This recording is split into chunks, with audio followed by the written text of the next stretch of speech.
À l'accueil du service des urgences de l'hôpital Poissy-Saint-Germain-en-Laye, le patient ne peut pas y échapper. Ces affiches placardées sur les murs alertent sur le virus Ebola. Mettre un masque, se laver les mains, ce sont les premières précautions à suivre si un patient présente de la fièvre et revient des pays atteints par l'épidémie. L'infirmière à l'accueil lui demande alors de sortir et de suivre ce circuit spécifique à l'extérieur. Donc le patient est accueilli ici et isolé dans la salle d'examen immédiatement, ce qui limite les contacts dans le service avec les patients et les professionnels de santé. Et vous avez ici pour le personnel la procédure d'habillage et de déshabillage pour permettre d'avoir des mesures de protection individuelle les plus efficaces possibles. C'est en effet dans cette zone qu'un binôme formé d'un médecin et d'une infirmière confirmée s'habille selon ces règles très rigoureuses. Grâce à des kits de protection individuelle spéciales Ebola, rangés dans cette salle un peu plus loin, tout est fait pour éviter les risques de contact et de contamination.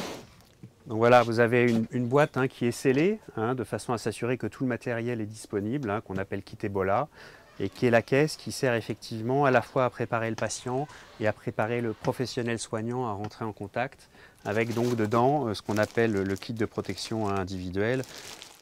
Lunettes de protection, masque, charlotte, tout est scellé et prêt à l'emploi.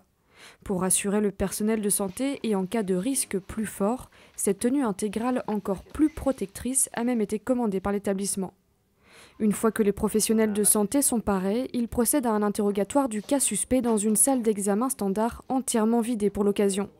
Aucun prélèvement n'y est réalisé et le patient n'en sort pas jusqu'à ce qu'une décision soit prise.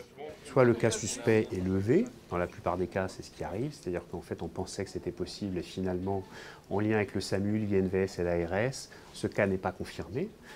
Ou si ce cas devient possible, à ce moment-là il est transporté par le SAMU qui vient le chercher ici, dans le centre de référence.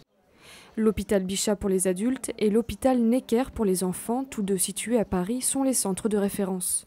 C'est là que les prélèvements sont réalisés sur les patients. Les prélèvements sont envoyés à Lyon et dans les 6 à 12 heures, le diagnostic est confirmé ou non. Le déshabillage du médecin et de l'infirmière est ensuite supervisé par une troisième personne et leur tenue transposée dans ces containers scellés et envoyée à l'incinération. Pour l'instant, aucun cas suspect n'a dû être isolé selon cette procédure dans l'établissement.